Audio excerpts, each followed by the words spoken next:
Hey, so I'm gonna try to do a video or two here tonight. Um, I just got Rocky Back 9. I like this course, and so I know you guys a lot of you play with pyros, but I've been so used to playing with insighters lately, so I'm just gonna do this one with insighters. Take what you can from the video. Um, I'll still show you some things. Most of the shots that you can do with insighters, you can do with pyros. It just depends on the winds and, the distances. But in this case, I mean, even with that wind, it's kind of nice to have the insighters because, uh, it gives you the extra distance. So on this hole, I mean, it's almost always the same shot for this hole, no matter where the pin is. You kind of want to lay back here, and you want to keep it a little bit on the left side of the fairway there.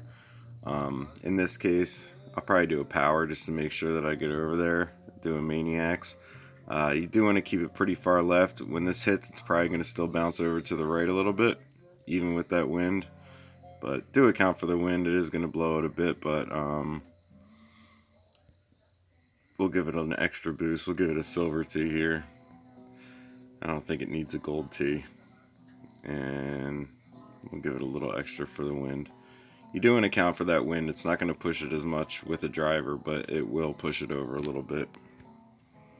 So we just want to get up there in this area. Oop, it actually bounced a little bit further over than I'm used to, but that's fine. As long as you're in the fairway, you're fine. This is odd. So with this shot, you can get over there with a 9 wood, 7 wood, 6 wood. They all get over the mountain, even in that section over there. Usually I land a little bit further up in that area, just north of where I'm at there. But in this case, you could wrap around with an iron, that's fine. But this hole is pretty much set up for a high wood. In this case, the 9 wood is a high loft wood, so I'm gonna give it a little extra room to be blown by the wind.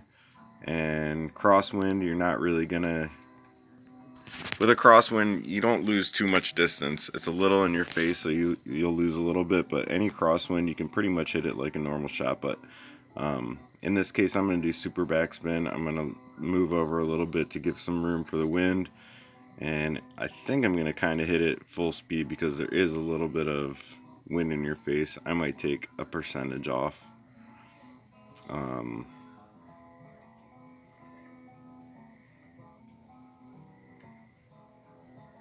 Let's just do a little bit off, 2% off.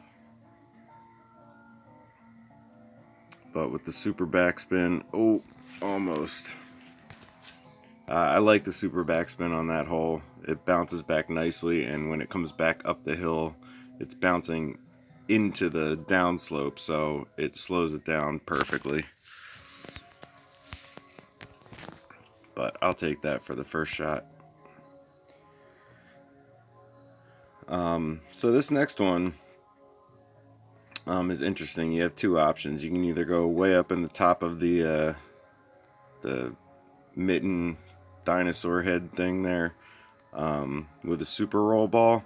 Usually I'll do that if the pin is way up in the top left little nodule up there, because that gives you a nice straight run.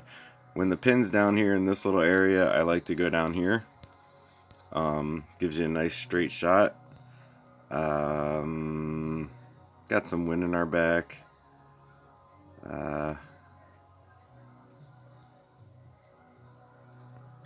I think I'll just hit this normally with some backspin.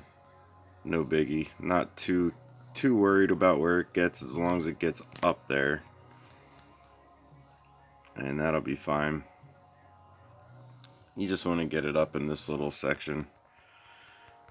So the next shot, so this green is way uphill. It might not look way uphill, but it is. Oops. So on this hole, I'm gonna go club up So you see I went up from a 5-iron to a 4-iron. If I hit that 5-iron, there's a very good chance it's going to be short. Part of me wants to maybe think about this for a second. I could go backspin and hit it as hard as I can with that backwind.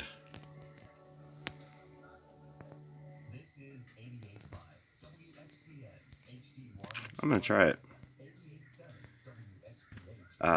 Normally that 8 would push this pretty far, but with the downslope, I think I'm going to see what happens. This could be tragic,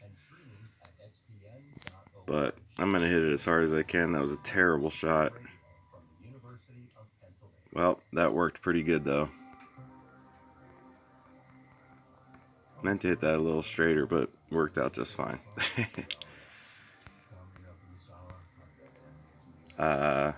But yeah, if the wind's in your face or anything on that, always club up on that green. It plays way uphill. You just saw there was 8 miles an hour in my back. I hit it as hard as I could with a 5-iron, and it still landed short of the hole. Here's another interesting one with some options. So you can hit, this one also plays a little uphill. Not nearly as much as the last one, but it's uphill enough that a 7 wood into an 11-mile-an-hour wind is a little sketchy. So you have options here. Sometimes I do like the 2-iron. The 2-iron sticky ball looks pretty good. 6-wood backspin also looks pretty good here. So I'd definitely say there's some options on this one. I think we're gonna go for getting close to the pin here, so I'm gonna go with the 6-wood backspin, I believe. I'm gonna move over just a little bit to account for that 11. So on a tee, it's questionable, but I think we have enough distance. I have a feeling this might actually land a little bit further than I want it to. I am not a math guy. I don't do math when I do it unless I'm chipping. So this is all by feel. But I'm gonna kind of hit this pretty good and just try to kind of get it to fall back down into the hole. Yep, just like I thought it was gonna land a little high. Got nervous, but that trap made me a little nervous. If I thought about it more, I probably would have hit that a little softer. But get the idea. So here we go. This hole has a couple different options. So sometimes I like to see, so that wind is pushing towards the green. So in this case, I haven't seen where the hole is yet, but there's a good chance that I'll land on the very right hand side of this fairway up top here. And that way when I hit a driver or a high loft driver onto the green, I will still be able to use some backspin. The other option is you can land right in the mud right there. Basically right in the middle of where that yellow marker is right there. Super sticky right in the middle of that mud, and from there you can get there with a driver or a high loft driver, sometimes even a 3-wood, with a Ranger ball. Can't get there without a Ranger ball, but a Ranger ball from that mud right there is an awesome shot. Now let's see where the pin is. The pin's up close. So when the pin's up closer to where we are now, it's either going to be that shot that I just said right there, or the other option is to go, see if I can get the marker right where you'd land. Right about there. If you land your ball there, you can do a curl under that arch. No problem with a driver.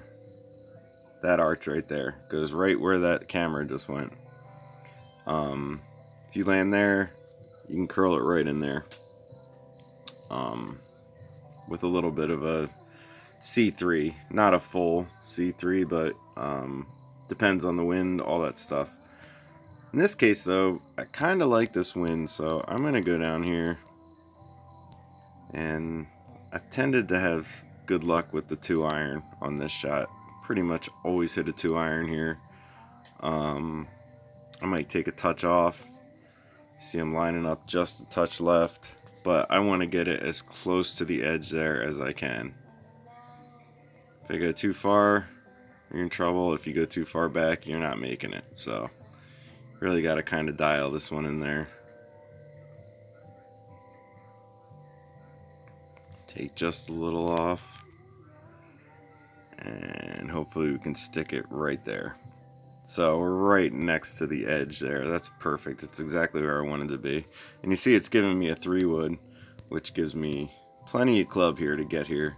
So you got driver, you got high loft driver, got a nice 10-mile-an-hour wind in your back. I think I might get a little...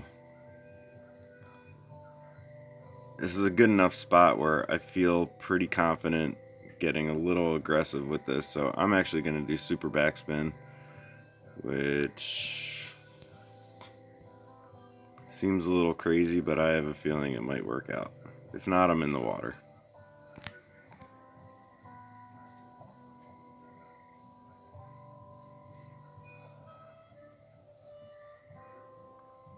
A little far to the left, but you know, hey, that's an eagle all day.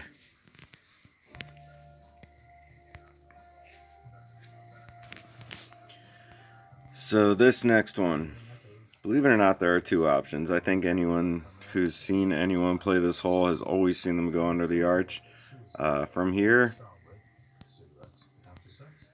you can get over there with a high T 5-wood from anywhere back here. Definitely from the back of the box. 6-wood obviously gets over there too, but 5-wood is sometimes a shot. If that wind is pushing kind of northeast and you hit a power 5-wood, you're getting on the green almost every time. But in this case, that's definitely not what this wants you to do. This is nice because it's giving you the option to see the hole from over here. So the zero hybrid is an option. Lots of guys use the zero hybrid. I've used it. I just don't. I guess I'd say that I've practiced more with the driver on this. I'm just more used to it. I like the shot. I know how much I can take off. Definitely you have to tee it, and you have to low tee it because you need to get underneath that that archway. This is an interesting one because I could probably hit it super sticky. No problem. What do I want to do here? You do have to be careful on this one. It is a little deceiving. It plays uphill, but that's really mostly just because you're using a low driver. But the distance here can get a little odd. But long story short, if I hit that as hard as I could, it's not really going to get to where that marker is. It's going to land a little short, but I'm still going to take just a little bit off. I'm going to use backspin because why not get a little aggressive. I like to play aggressive. It probably is the one thing that kills more games for me than anyone else, or than any other aspect of my game. I just like to go for things. I'm going to take just a little bit off of this, but I'm going backspin instead of the super sticky. We'll see where it lands. Yeah, a little far. That's alright. Could have taken a little more off. But we'll make the putt. A lot of guys are turning themselves to putt. I still have not wrapped my head around that. I probably never will. I'll always be a swipe putter. It's just how I play.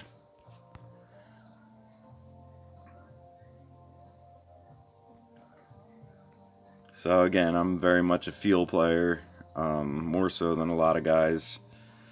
A lot of guys, you know, do a lot more math, which is awesome. You know, it's extremely helpful if you can figure out distances and wins and all that by doing that. But this is not how I do it. I applaud everyone who can do that, but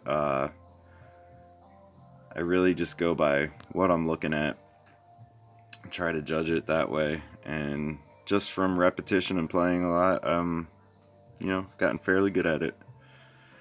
So on this one, you pretty much you can land anywhere that's green down there. It doesn't matter. The only thing you have to be careful of is to not get too close to any of those ridges. The ridges will kill you. If you're too close to them, just forget about it. You're gonna hit them. I'm gonna go up here.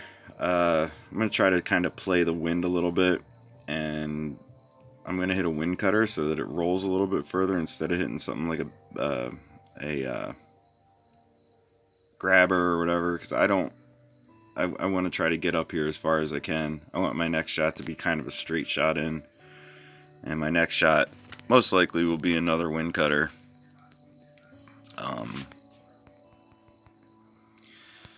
So yeah, so you can see this is a pretty straight shot for me now. The wind's good with a wind cutter, cuts out most of the crosswind, but it's up 4, so it's straight up 4, but it looks like a 4-iron would be fine there. This one again plays uphill. Even a 3-iron is cutting it close. This is going to land short, but I think that the pin is far enough down. You saw that I moved over just a touch, just to take a little bit of that wind out. I can tell you that I am not the best stinger player in this game. There's some guys, Kins and Nebraska Ball, and some of those guys, Schrump's really good at it, just to be able to, you know, hit a straight stinger anytime they want to. I'm okay, but you know, those guys definitely have a leg up on me with that one. But we'll see where we get here. Yep, close. Could have taken a little bit off of it, but it's definitely a safe shot for that hole.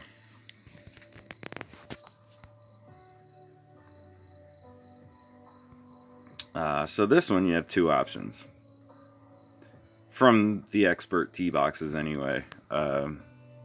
Obviously, you know, if you're in that tee box that's up there on top, definitely you can hit a Maniacs and you can knock it up in this little thing and it'll roll through, and it's a possibility of a super albatross. But the other 2 options are to go up in this section, which I've almost completely stopped doing.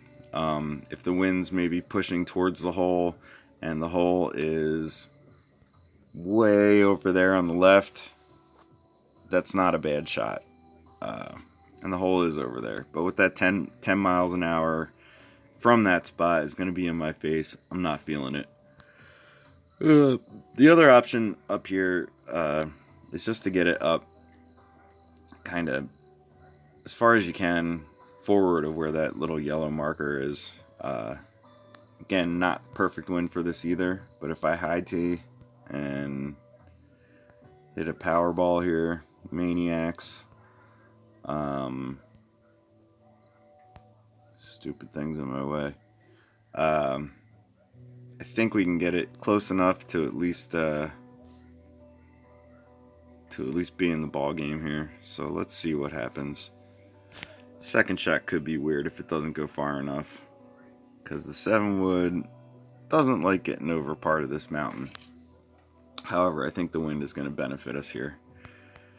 We shall see. So this is a tough one, but you see how I'm lined up straight with that that dip in the mountain?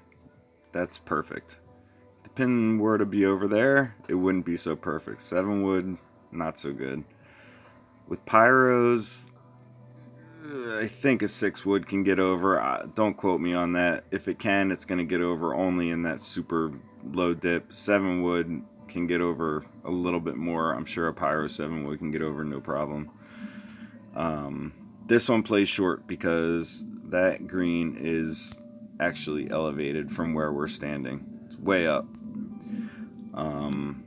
So, like, if I were to hit a 9 wood, which seems like the perfect club that would get there, I'm in the rocks all day. I'm going to land short, and I'm going to, roll down forever. So I think the way to go here is probably with a 7 wood. And believe it or not, I'm going to hit this fairly hard. That kind of looks crazy, like I'm aiming straight for the water, but I'm really not. I might not hit this 100% because it is a crosswind, so there's not really anything slowing my ball down too much. It is going to push it to the right. And the 7 wood's a pretty high loft club, so it's going to push it further right, but because the green is elevated, it's not going to make it as far right as it would if it were, say, downhill. So I think I'm going to take just a touch off this.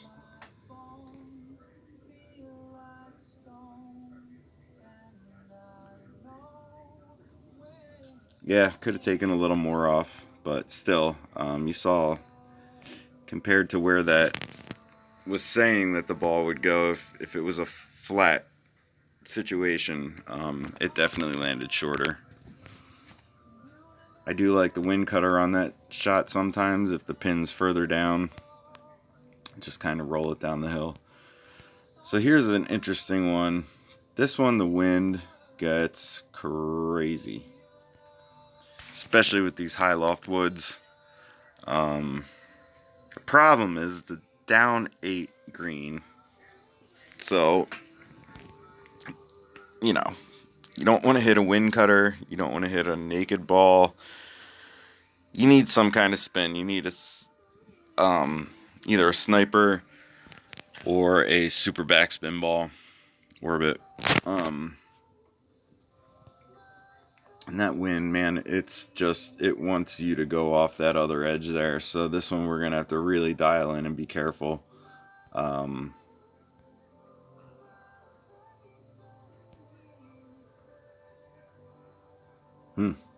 Scary. But we're just going to go 7 wood. I think in this case, because that wind is so insane and that pin is just at the other end of that green on the bottom of the downslope, that's a heck of a slope. We're just going to sticky this one, and we're just going to cross our fingers when we hit this that we don't hit it too hard. We're too soft, really, trying to make up for it. But the 7 wood will get pushed by that wind an awful lot because it's a very high loft club. So in this case, we're just trying to get on the green and get away with our lives here. And again, I'm not doing any math. I'm completely eyeballing it and crossing my fingers. Kind of hit that weird. Yep, hit that totally weird. Should have done some math. But anyway, again, this is sketchy. But,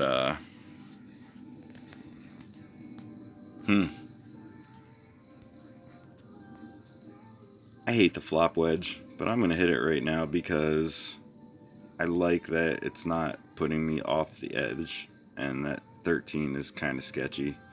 I'm going to use some backspin.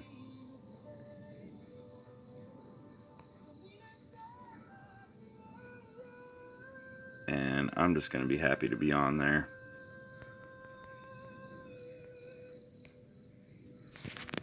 Tough hole. Definitely could have played that better.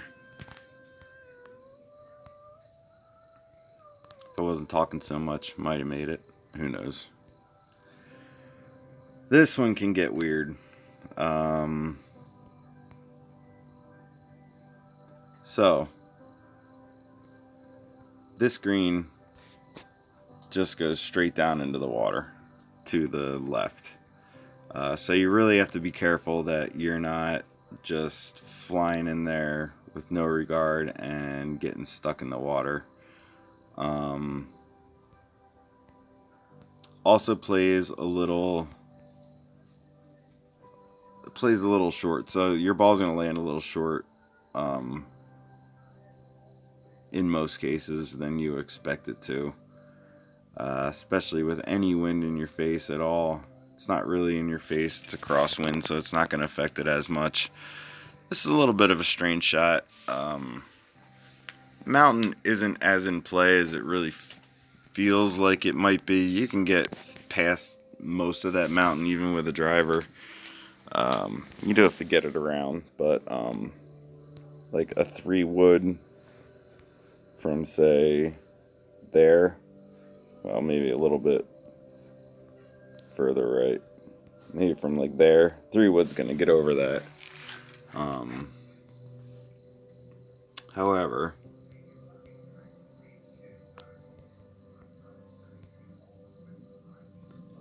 I think what I'm gonna do here is I'm gonna go with the high loft driver. Ooh. I'm gonna go with the high tee, and I'm gonna play it into the wind just a little bit with a tiny curl. I found this hole, you gotta really watch that curl, because again, you get too far down to the bottom of that slope and you're playing with fire. So I'm not gonna put a huge curl on this. I'm gonna try to play just enough for that 12 to straighten out my ball for the most part. And I'm gonna still try to land on kind of the higher portion of this green.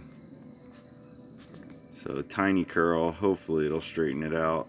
With some backspin, maybe it'll come right down towards the hole. I like that. Okay with that shot.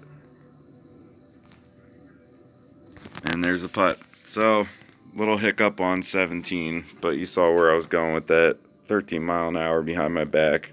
Probably could have thought about it a little bit more. But that's the idea for Rocky Hollow, back 9. Alright, see ya. I lost.